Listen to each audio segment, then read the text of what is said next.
Have you guys, we're all older here. Have you guys figured out what your personality is like? Look to the person to the left of you. Have you figured out what their personality is like?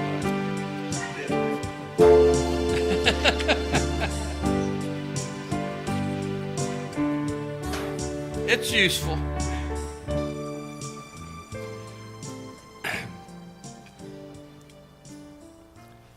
I think to a certain extent, psychiatrists are still trying to figure this out. To a certain extent, you are what you're born. Some of you have been troublemakers from day one, I have no doubt.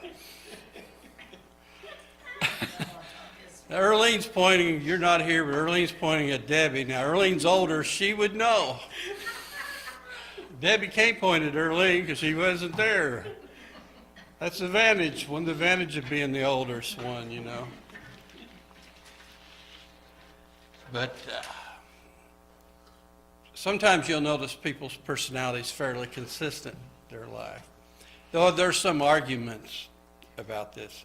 I looked in an old psychiatric paper, and they says, this fact that people thinking that your personality changes as you older, and he says, that's pretty much dead. Then I looked at a newer one, and they said, well, maybe no, it's not. But really, that's not my point this morning. You know what your Ben is. There's a scripture in Proverbs 22:6 that we're familiar with. It says, train up a child in the way he should go, and when he's old, he'll not depart from it.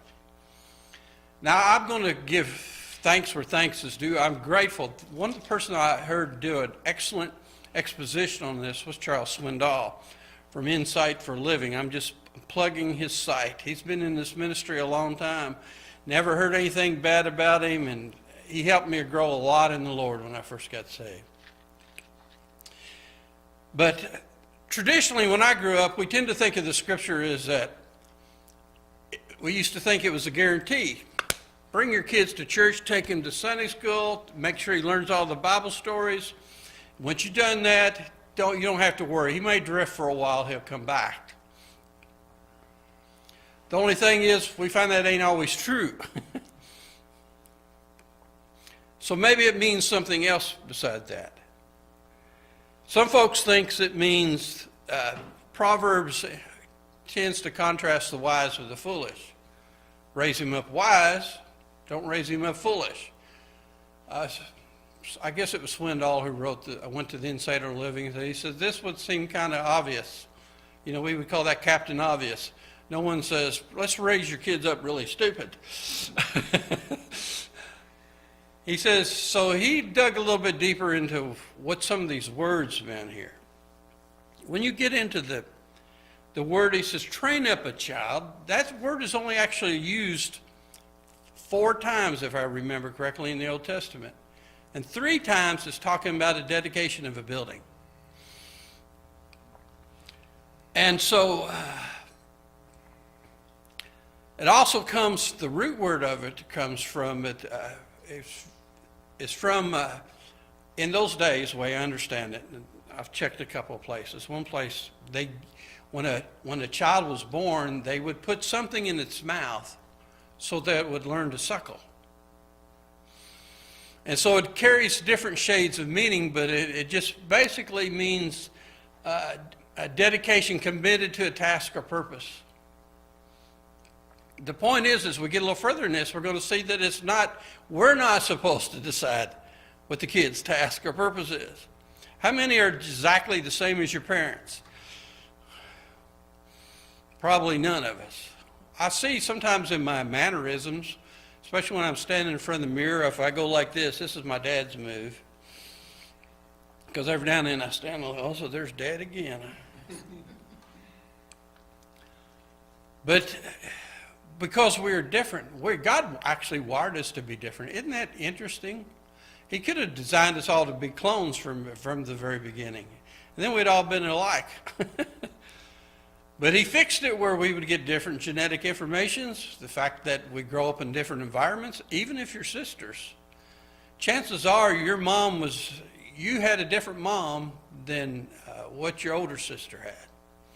For instance, when I was the only child, my interaction with my parents would have been different than when Mike came along, because Mike never had the opportunity to interact as an only child with my mom and dad. And after a little bit, it changed a whole lot, because he ended up with a younger brother, so he ended up being the middle child. I always call myself the practice child. When you're the oldest, you're the practice child. The second child, you learn that you can let a few things slide. The third child, they can do what they want.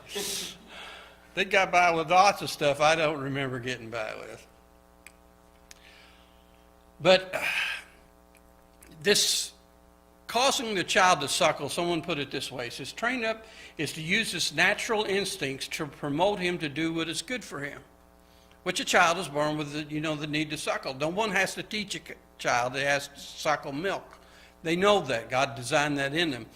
But what they're doing is they're knowing what the natural instinct is. They know that it's good for them, and so they're seeking to trigger that. So think of that when you train up somebody, what you're wanting to do is find what the natural instinct is in them and trigger that in such a way that's good for them. In other words, you focus that. I remember watching a special one time on a man, his child was very risk-oriented. Instead of fighting against this, his dad basically helped him get in some of these extreme sports, but he did it with him there, to guide him, to teach him how to be safe and stuff. Instead of him being one of these kids to get out and say, hey, Bubba, watch this, that tends to be the last thing people say sometimes for bad things go wrong. The way here literally means his way. So the better way to say it is train up a child or dedicate a child in a way to go or use his natural instinct to get him to do what is good for him. And when he, in the way, is in his way. This is what I remember from Swindoll's teaching. I remember him talking about, he called it a bent. You're bent a certain way. You're designed a certain way. When children come along, some are artistic, some are, more sports-minded, some are extroverts, some are introverts. It's amazing to me that my brother Michael is my brother, because when it comes to introverts and extroverts, me and Michael are totally different. He's an awesome guy, don't get me wrong. He'd do anything for you if you asked him. He's got a kind, his heart is big. But he just needs interaction a whole lot more than I do. Let me put it that way. So what we've looked here is we said, what we're looking for is to train them up in the way that they should go. And having said all that, we've entered this world with a bent. But I want you to know you're not a prisoner of who you are. Now let's jump to the New Testament for a minute. There's a scripture in John 2, 13 through 17, for those of you who take these notes. It's where Jesus drove the money changers out of the temple. Now, if I was to ask you to give most people to give a list of the attributes of Jesus, this most of the time probably wouldn't make the list. But let's read it. It says, the Jewish Passover was near, so Jesus went up to Jerusalem. In the temple complex, he found people selling oxen, sheep, and doves. He also found the money changers sitting there. And after making a whip of cords, he drove everyone out of the temple complex with their sheep and oxen. He also poured out the money changers' coins and overturned the tables. Now I want you to notice, after making a whip of cords, this was not, he pulled a whip out of his shirt because he's all upset. This was a premeditated action, okay? If he's taking to court, this would be a premeditated action. He's had enough time to think about it. So he's there stranded, I know what I'm going to do with this. And he told those who were selling doves, get these things out of here. Stop turning my Father's house into a marketplace. So which is Jesus? What's his personality? You ever try to figure out Jesus' personality? You ever wish you could take a personality test? I like to think he's an introvert. But then he does some very things that are very extroverted. You ever notice? You travel around with 12 men all the time. That will wear me out. I don't know how many of you remember Promise Keepers. I don't know if they're still as prominent as they once were. But a bunch of guys at church wanted to go there because they're all extroverts. You know, their idea is we're going to go hang out in the motel, hang a horse around in the pool, and all these things, you know, and they're wondering why I'm not wanting to go. I wouldn't mind going, if I could have gone just to the meetings, I'd be able to do good about that. Other stuff would have just wore me out. Because that's not the way that I'm wired. And so, in some ways, Jesus seems to show some very extroverted traits. And then, but sometimes when he's under severe stress, or you find time and time again, he would send people away so he could be by himself. That's a very introverted trait. And I got to thinking about this. Well, Lord, which was it? You know, which one of us is right, the extrovert or the introvert? Whose side are you on? As it turns out, I don't think it matters whether you're an introvert or an extrovert. You just have a different set of issues you got to deal with. And you're not bound, you're not a prisoner of whatever your personality is. It turns out, I think, that we are giving the grace to act different than what our personality is. I'm an introvert, yet I stand up here week after week after week, and you're thinking week after week, and teach. It turns out there's a guy, his name is Brian Little. He's a Cambridge research professor. He researches things about psychology and self-identifies as an introvert. And apparently he's at one of these TED conferences, and he's doing it's sort of a hazard of the job, I guess. He's observing people. He noticed that some of them, you know, they'd all cluster in groups. Then he says he found other people would kind of wander up into the balcony area where they could be by themselves. He's just kind of paying attention to people. A good sign of an extrovert, if you want, he mentioned toward the end, he said he's an introvert. He said sometimes he'll go to the bathroom to avoid these extroverts when he needs a moment to himself. And so he's in his cubicle, let's put it that way. He's in his cubicle. And somebody comes in the cubicle next door. And they go, Dr. Little, is that you? And so one thing introverts don't want to do is talk to somebody. He says, you want to constipate an introvert for months? He said, have them have a conversation while they're in the bathroom. Now, if that seems frightful to you, I can kind of understand. He says, an introvert, he says, not only do we flesh afterwards, we flesh during. We don't like to listen to your noises or listen to our own noises. And so, and he says, after this speech, the last thing he says after the speech, he says, I'm going to the bathroom. Do not follow me.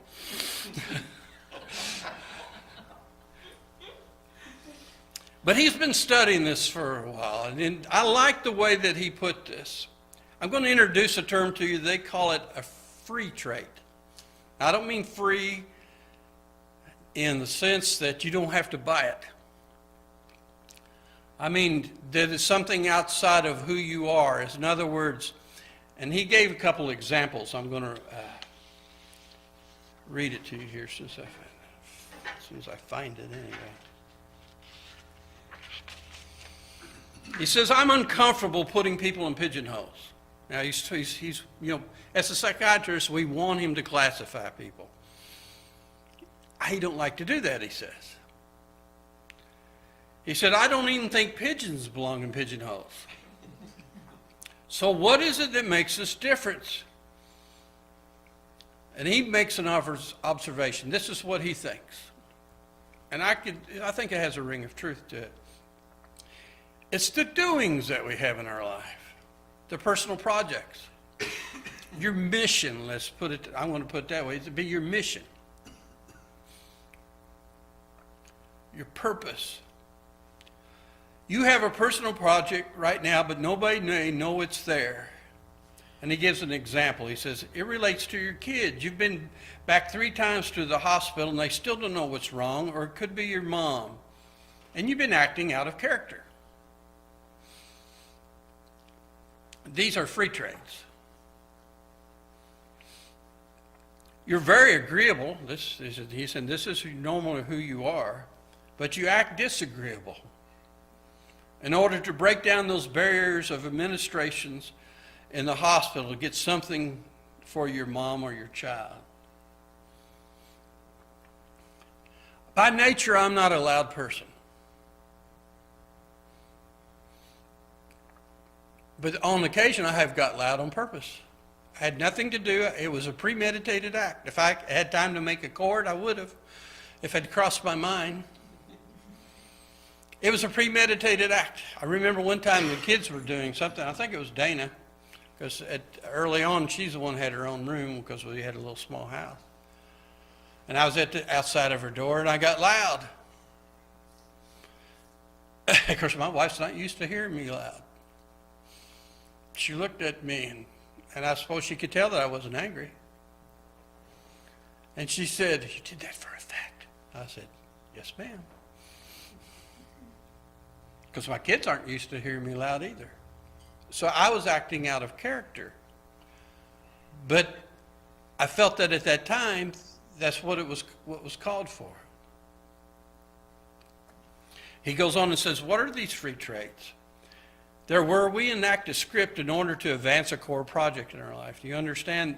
We behave a certain way because we need to behave this way to get done what needs to be done. And they are what matters. Don't ask people what type you are. Ask them what are your core projects in your life. Am I making sense? What is it that you care about? And we enact those free traits. I'm an introvert. He's speaking of himself, but I have a core project which is to profess. I'm a professor, and I adore my students, and I adore my field. And I can't wait to tell them about what's new, what's exciting, what I can't wait to tell them about. And so I act in an extroverted way because at 8 in the morning, the students need a little bit of humor, a little bit of engagement to keep them going in the arduous day of study. He needed to act this way to get what he needed done. It's just like now, I look like an extrovert, right? But this is the way I act because this is what I need to do what it is that I do. I could talk from behind a curtain, that might work. They say introverts prefer to write things down than to talk. So I could write it down and just ask y'all to read it for a half hour, 40 minutes. Reflect on these things, and then we'll go on. But my whole point this morning, you are not a prisoner who you are. Being shy is never an excuse. It's just something else that you have to struggle against. What you've got to figure out what it is that you think you ought to be doing. And once you figure that out you figure out what it is that you need to do to get it done. And if it's against what your nature is, it's against what your nature is. But God's grace is sufficient. Do I think that an angry person with a whip is who Jesus is? If I was able to guess, he thought this is what was needed for the time. Now you can generally tell what an extrovert will struggle with, and I've worked with extroverts. When things go wrong, they start kicking things, throwing things around. If they don't know the Lord, sometimes they start cussing. Sometimes if they do know the Lord, they have to watch what they say, or they have to end up doing some repenting. He didn't strike me as that, though what he did was very introvert. He was confronting people about what they was doing, and that's what it called for. Now, if you're an introvert like me, then we got to realize that sometime or another, we've got to act like an extrovert to get the job done. Erlene, sometimes in her duties, she's called to go somewhere and give talks amongst people that she doesn't know. And as long as I've known Erlene, I'm just going to guess that this is probably not something that she signed up for or really wants to do. It just ended up coming with her job description. But I've heard her talk here, and she does well. In some ways, are you an introvert somewhat like I am?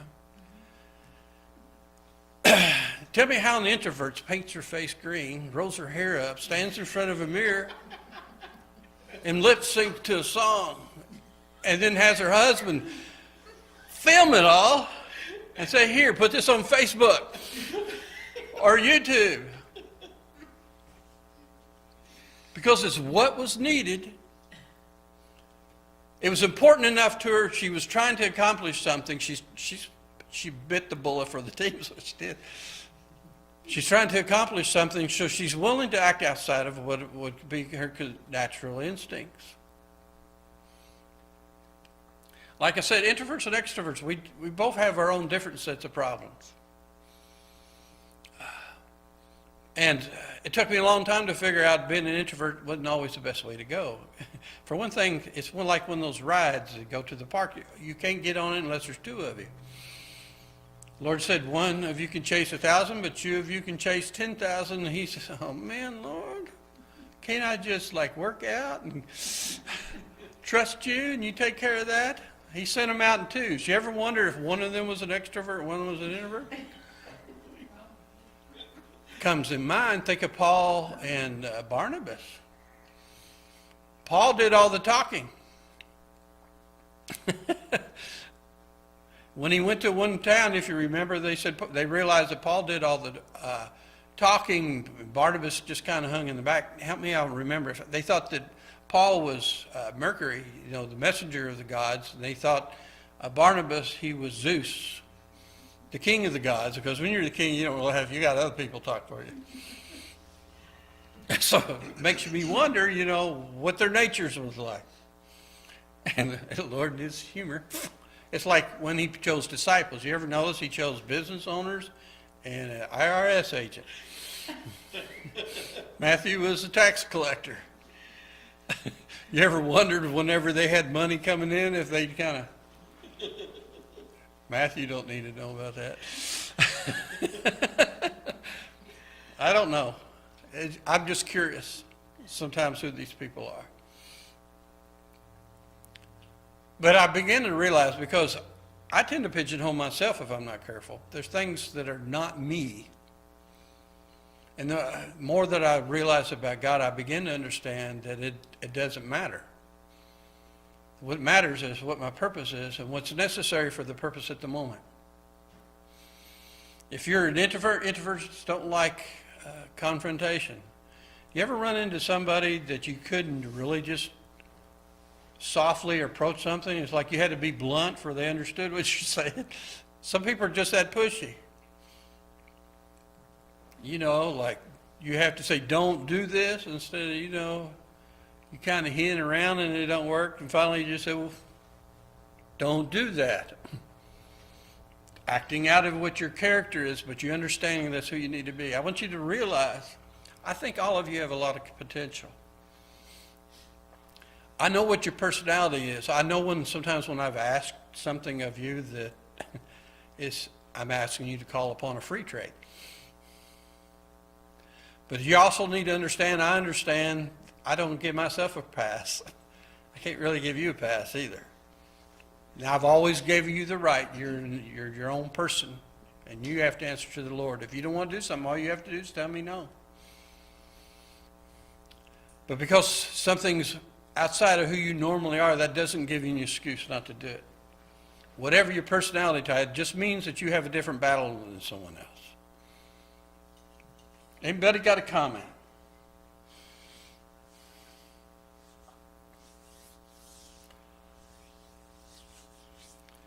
An example of this in the scriptures, I think, would be Elijah and Elisha.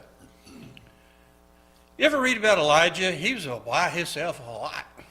Matter of fact, at one time, he was happy just sitting by a brook and birds bringing him. He didn't have to interact with nobody. I used to tell my wife I was going to move to Canada and live in the woods. But I was planning on taking her. So I'd be a semi-hermit. Elijah was always by himself.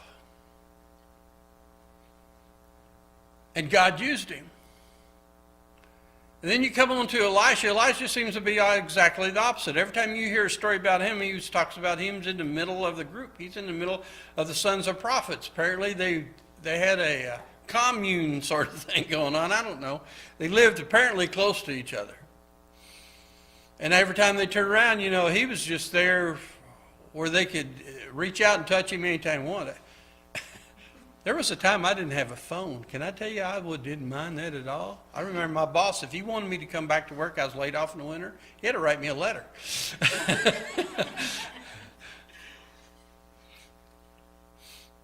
The trouble is now I have a cell phone. My boss knows the number. It comes in handy, but I got to admit, I don't really like it if I think I'm going to get rained out and come 9 o'clock, he says, we got something to do now. Last time I got rained out, which most time I've been inside lately, but I got rained out Thursday, I think it was. He says, don't keep your phone handy. I might have something come up. I'm thinking, sure.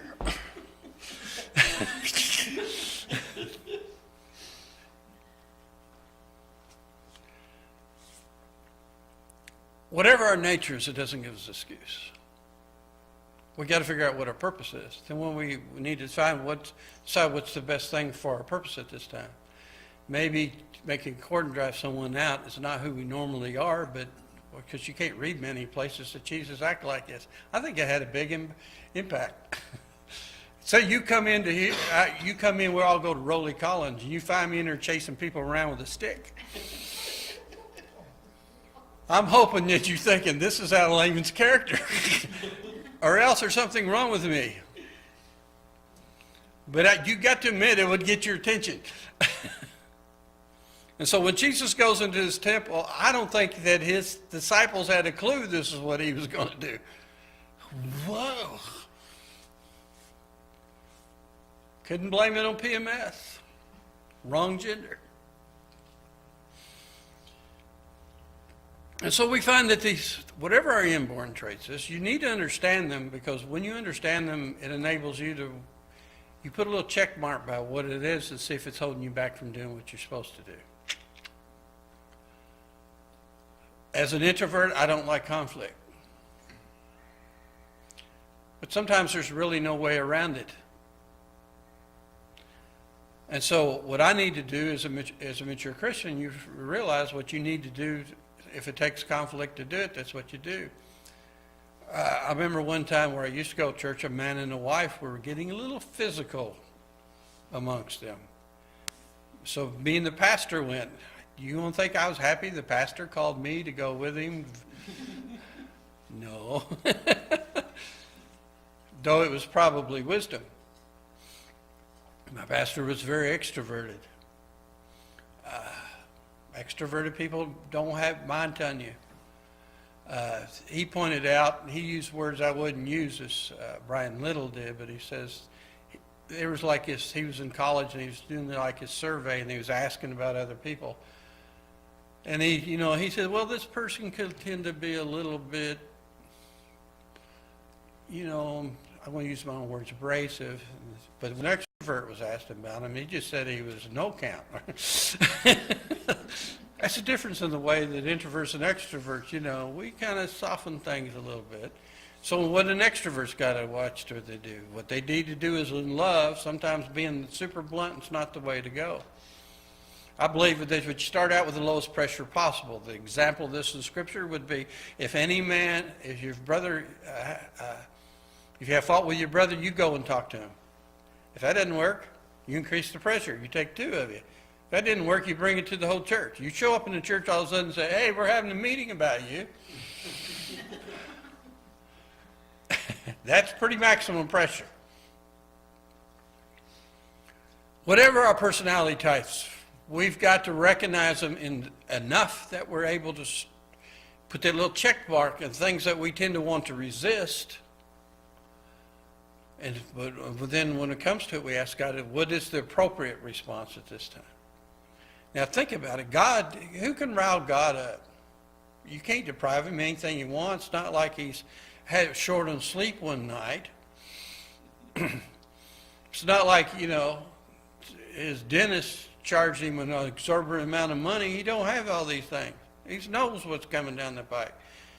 So I think when God is angry, it's a very deliberate thing. It gets our attention. And so sometimes we're called to do that. Now the Bible teaches us when we deal with one another that we are to approach it the soft way. He says if you admonish someone over something they did wrong, he says you talk to him as a brother. Now I have seen pastors and preachers talk to their congregation like kids. Hope I never do that. You admonish them as brothers. You treat them as equals. If they're your elder, he said, of course, pretty soon there ain't going to be a whole lot of people that's my elder. But it said if they're an elder, he says, you treat them with the respect of the elder.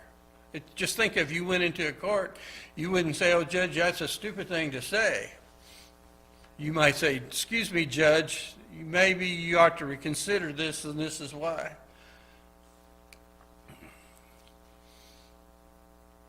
So we have to, like I said, we put these little check marks. We figured out what it is that we can do and what we can't do. Anybody got a comment?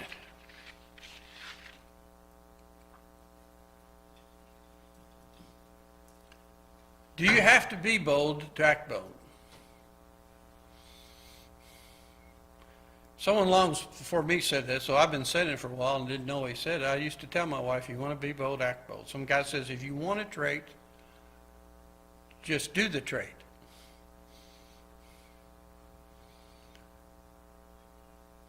In other words, you're not a slave. You're fearful? Are you stuck being fearful? You may be afraid, but do it anyway. You're shy? It may be hard, do it anyway. All these things we learn to struggle against, be the people that we ought to be.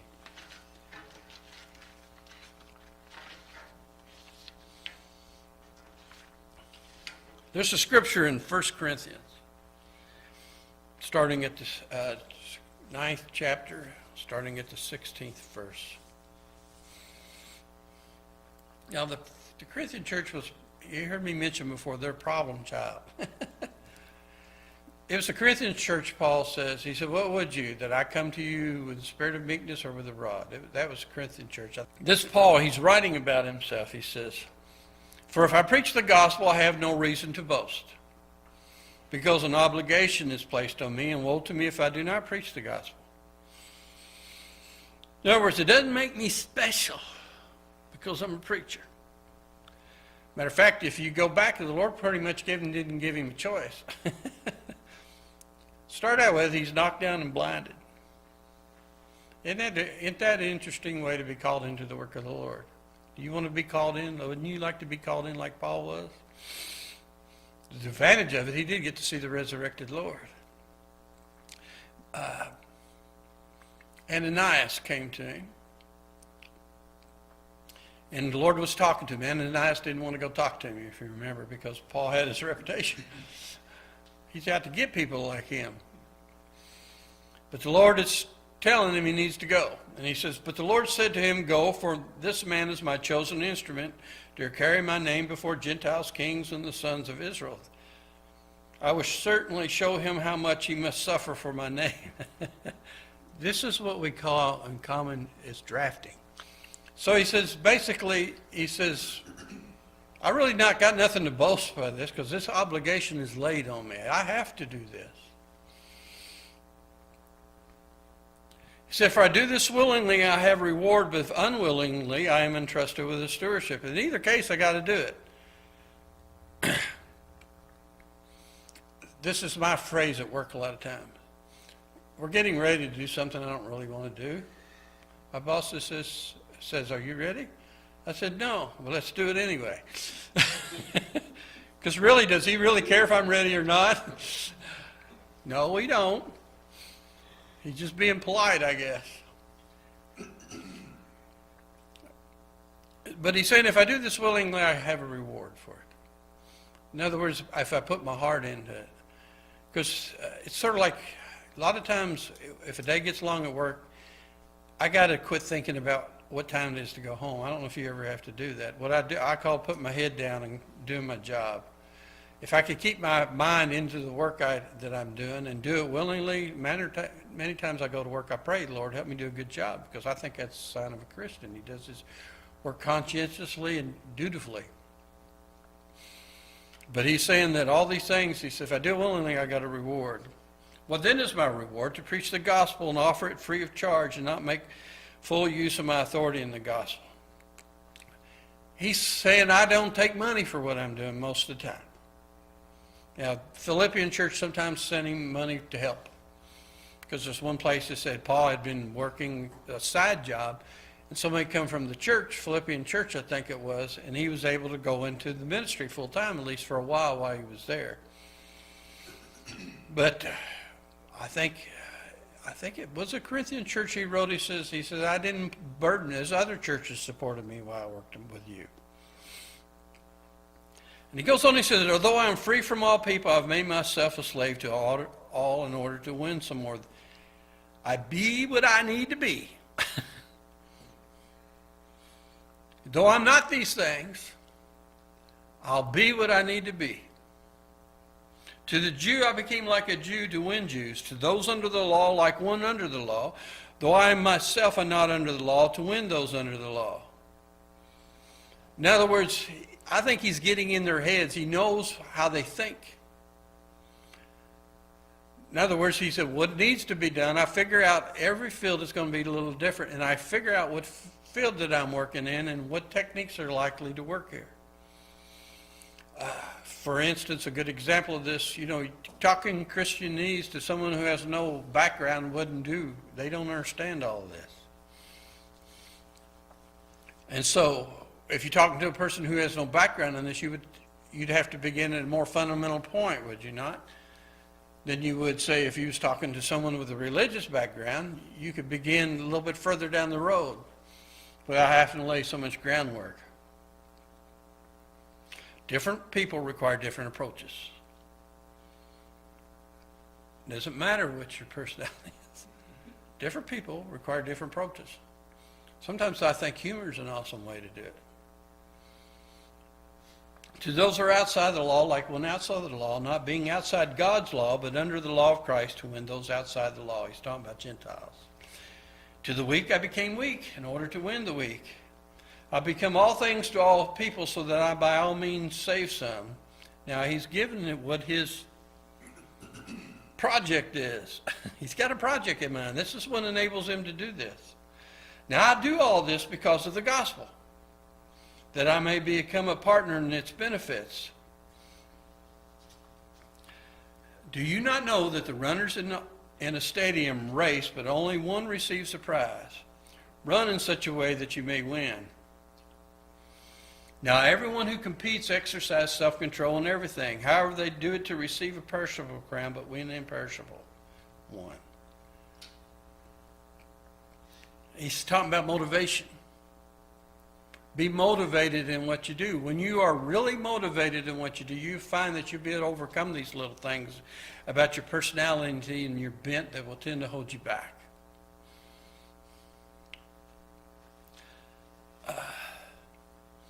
When I was growing up in church, our church was fairly enthusiastic. My friends are smiling here. It was enthusiastic. That was so not me. Sometimes it causes me problems because I am independent enough that if I don't want to do something, I'm not going to do it, which they don't always understand that. I remember one time we was having church here, and they was having a revival, and an old preacher come up, they was all decided they'd go march around the building. I didn't feel like marching around the building. If I thought God wanted me to, that's different. But you're trying to make an introvert act like an extrovert. They're all feeling good. They're like, yeah, because most of the population is extroverts. I have this little picture. If you look for it, you'll find it on a Facebook page. It's a picture of Mr. Bean. And he's got an expression on his face. He said, the reason that I become part of the praise team is so I wouldn't have to take part in the shake hands with those near you. Have I ever done that? Turn around and shake hands with her, lay hands on her. Have I ever done that? You know why? It's probably not going to happen here because I'm an introvert. And when people ask me to do that, I hated it, literally hated it. Matter of fact, I was good with coming in a few minutes late just so I would miss that part. And my wife, she didn't get up and talk, and the guy thinks there's something wrong with her.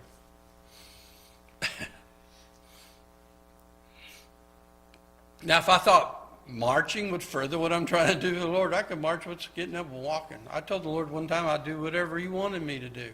I was raised, they kind of frowned on beards, which is kind of odd. Me and Mike grew up with that. We both have beards now. They frowned on beards. When I come back to the Lord, I said, that beard is not important to me, Lord, as you are. So I shaved it, and I kind of waited. I don't think I feel any closer.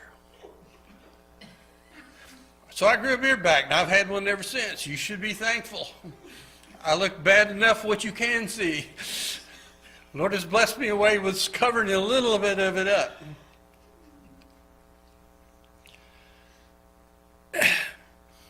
Whatever the purpose is,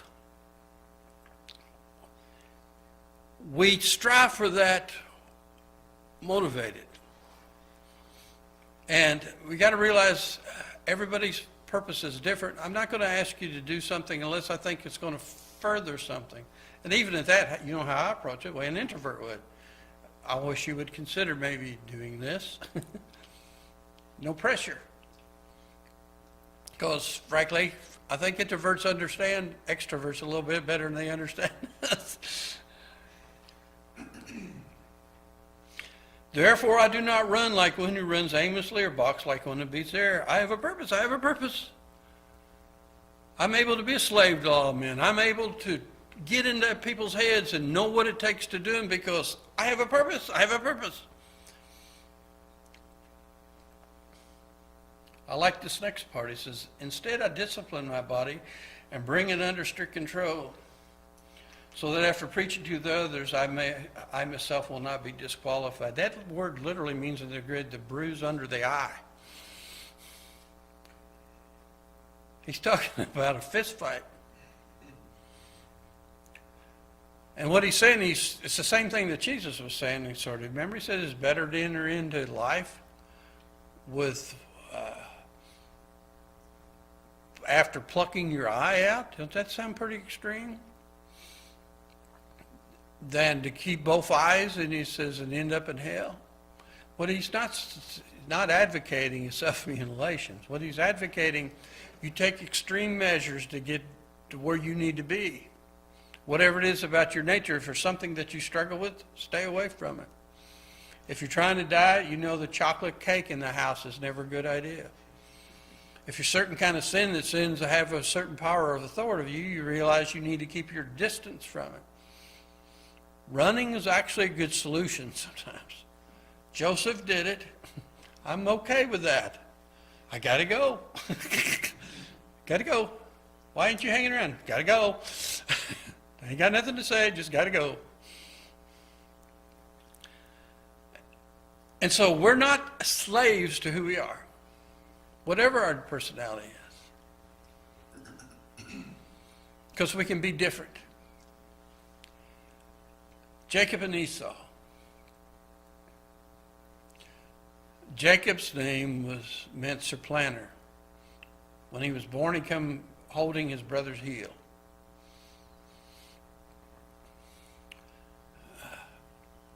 He runs into God in the wilderness. God says, what's your name? Because you know why he's in the situation that he's in, right? Because he had to flee from his brother because he deceived. Remember what his daddy asked him? Who are you?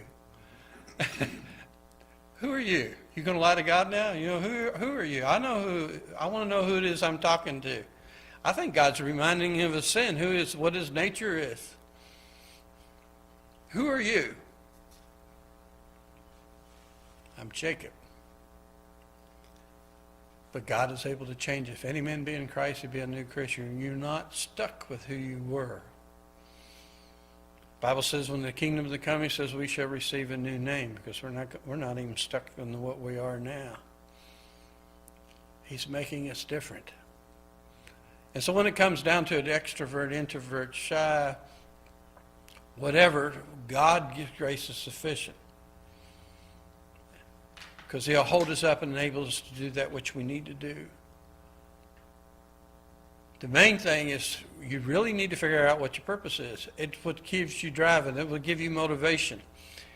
It will force you to bruise yourself under the eye, so to speak. Not literally. I don't think he was over there going.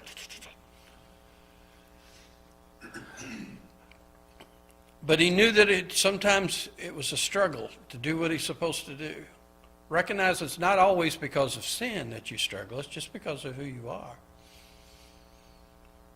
Us introverts have one struggle, and extroverts has a different issue. I would think, and now I'm just on the outside looking in, I've known extroverts, they couldn't be alone for 5 minutes. And one thing, if you always, whenever God wanted to talk to somebody, you ever notice he always took them out by themselves.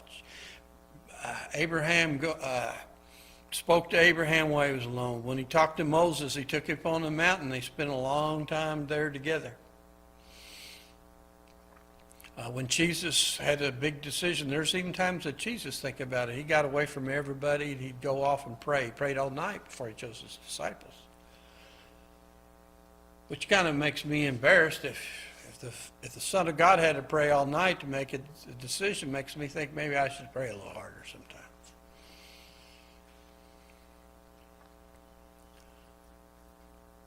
But I'm not a slave to who I am.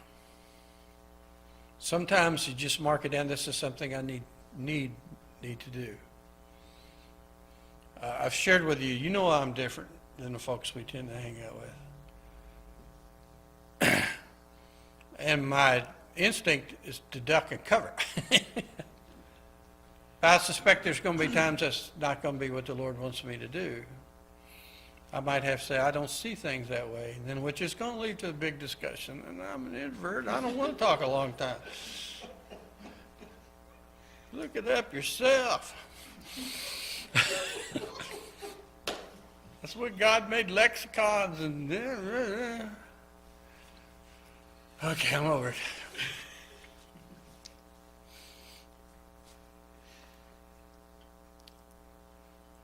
You could actually help one another out.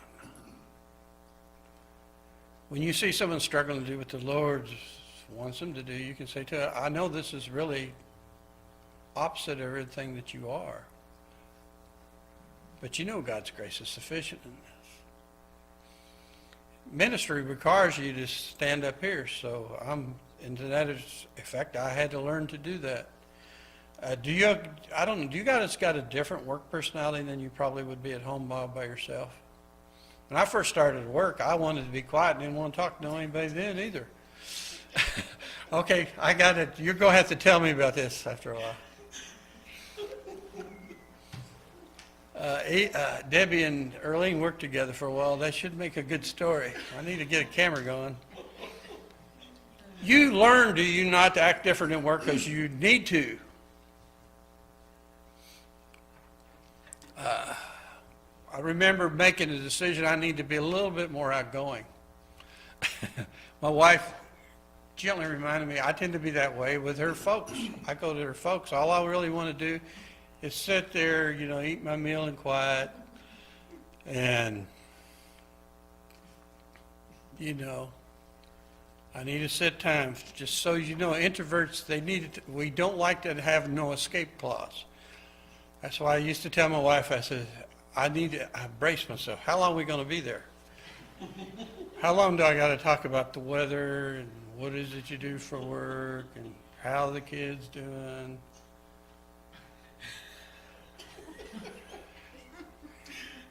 Because I think if I brace myself, I could do it for 2 hours. But you learn to be different at work because it's sort of forced upon you. If you end up finding yourself in the boss position, I never did want to be boss. Even when I worked for the bridge, I was considered a laborer, but they tell me to tell people what to do. I'm getting laborers' pay, and I'm thinking, I don't want to tell people what to do. I just want to do my job. And so, but you learn to be different at work because, you face it, the world's mostly extroverts. They want you to yak with them. Now, grant you, if you spend a long time in a situation that's outside of your normal personality, you need to find a way to rest every now and then.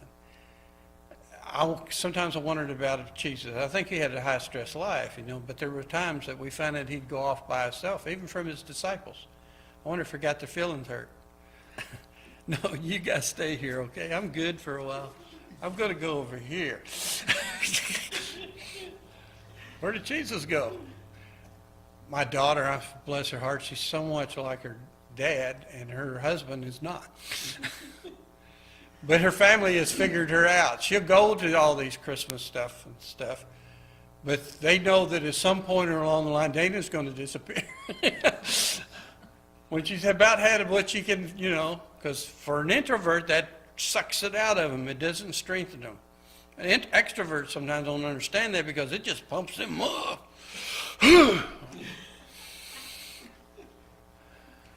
Yeah.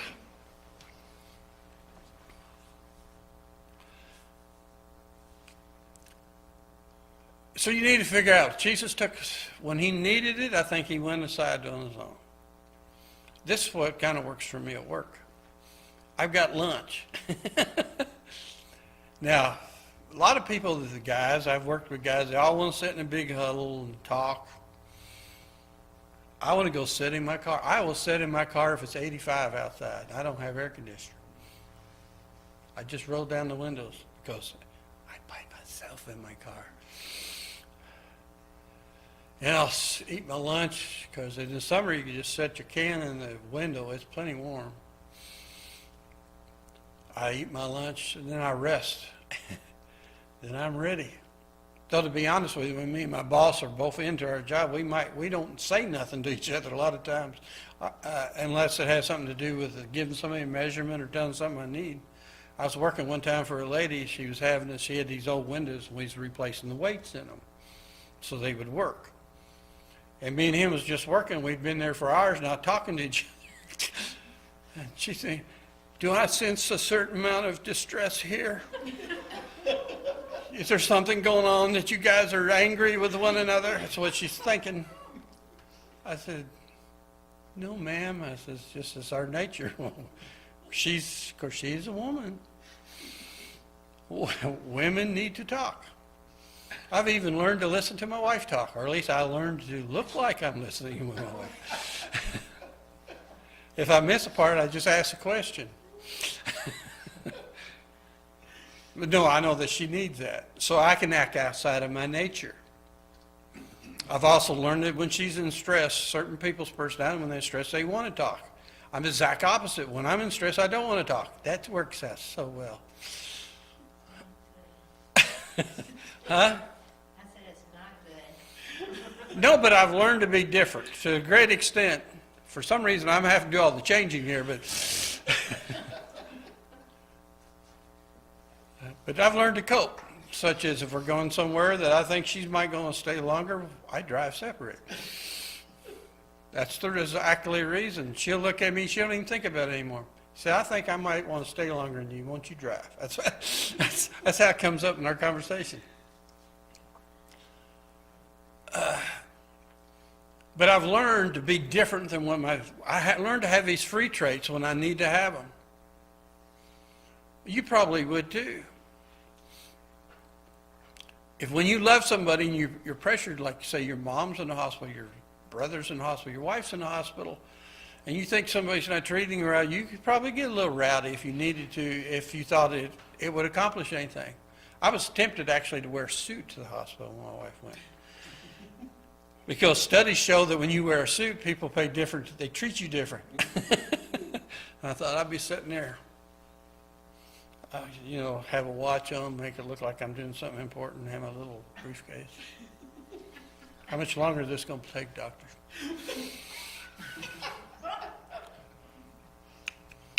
Time is money. But you know what? You can act different when it needs to.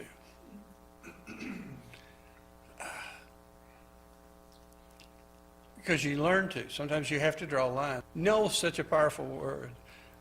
Tim Hawkins calls it the gift of no. I want you to do that. No. I have the gift of no.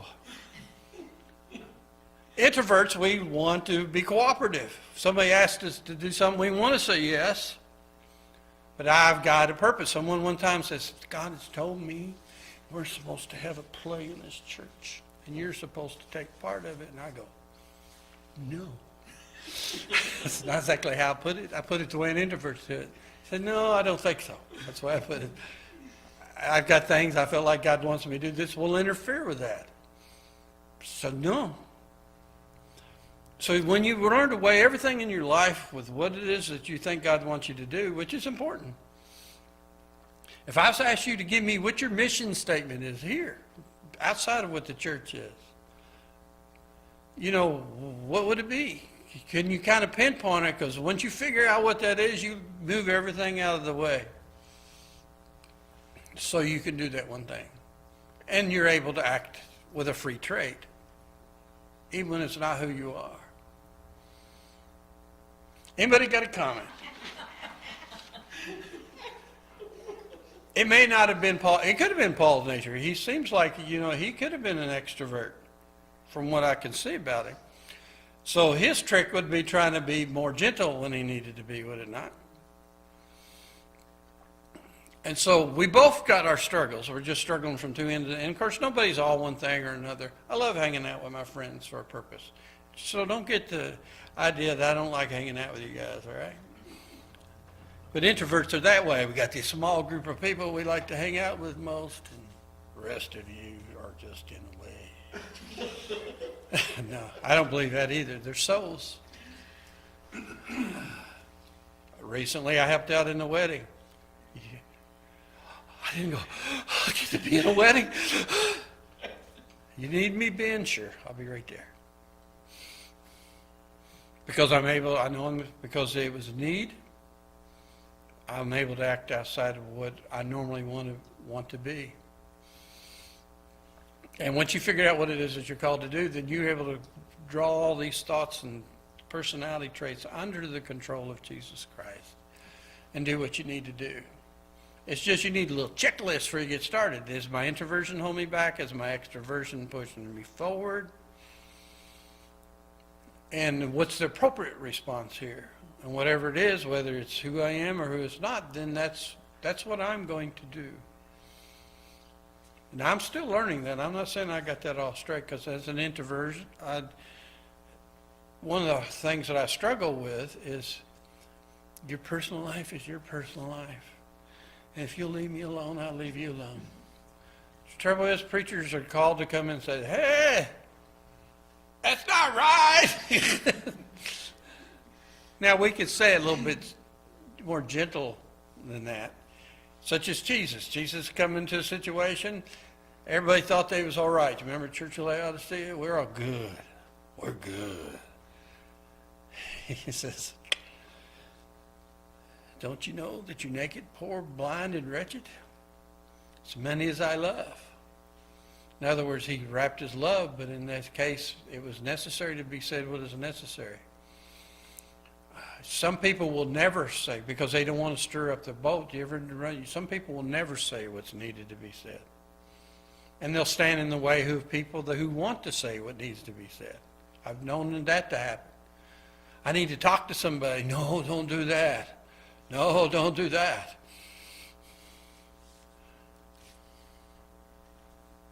God has chosen by the power of words to change the world. And so it makes us uncomfortable. Why is it making us uncomfortable? And might have to go somewhere beyond what we feel. I'm done. Anybody else?